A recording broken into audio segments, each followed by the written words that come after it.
এবং আমাদের একটা ভ্রাতৃত্বের সম্পর্কটার মধ্যে ফাটল হইতো না। কিন্তু এই ফাটল কেন? ওই যে আহলে হাদিস আর হানাফি, ওই যে বেদাতি আর সহি আকীদার দাবিদার।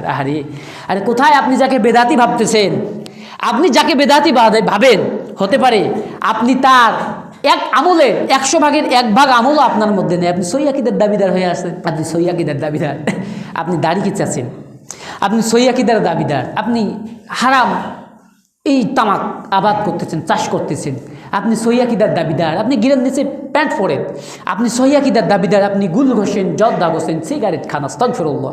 কিসের আপনি সহি আকীদার দাবিদার রে ভাই? কিসের কিসের কিসের অহংকার করেন আপনি? কিসের আহলুল হাদিস? কি বিষয়ে আপনি মাতাব্বরি করেন?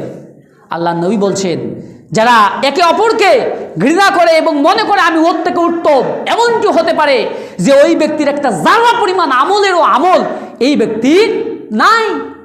মানুষের গোপনীয়তা থাকে, মানুষের অভ্যন্তরীণ কিছু বিষয় থেকে থাকে। এই জন্য আমি উদাত্ত আহ্বান করব, যারা আমাদের আলোচনা সোশ্যাল মিডিয়ায় দেখবেন, প্রিয় ভাই এবং বোনেরা যারা দেখবেন, আমি সকলকে উদাত্ত আহ্বান করব, আপনারা অবশ্যই এই হিংসা বিদ্বেষ থেকে বেরিয়ে আসুন, এই কাটাকাটি ফাটাফাটি মারামারির পরিবেশ থেকে বেরিয়ে আসুন। তবেই ইসলামের বিজয় আসবে, তবেই আমাদের মুসলমানদের মধ্যে ঐক্যবদ্ধ হওয়া আনা সম্ভব। কিন্তু এভাবে ছোটখাটো বিষয় নিয়ে কখনোই আমরা বাড়াবাড়ি করব না। এজন্য সব দিক থেকে শুধুমাত্র আমরা কাটাকাটি ফাটাফাটিতেই ব্যস্ত থাকবো না। সেই সঙ্গে আমি আপনাদেরকে উদাত্ত আহ্বান করতে চাই যে আমরা কখনোই এমন যেন বিষয় আমাদের মধ্যে প্রস্ফুটিত না হয় যেই বিষয়টার মধ্যে হিংসা লুকিয়ে রয়েছে, যেই বিষয়টার মধ্যে বিদ্বেষ লুকিয়ে রয়েছে, যেই বিষয়টার মধ্যে পরনিন্দা গীবতের মতো ভয়াবহ গুনাহ লুকায়িত অবস্থায় রয়েছে। তো প্রিয় ভাইরা, এরকমটি হওয়া যাবে কি যাবে না বলুন তো?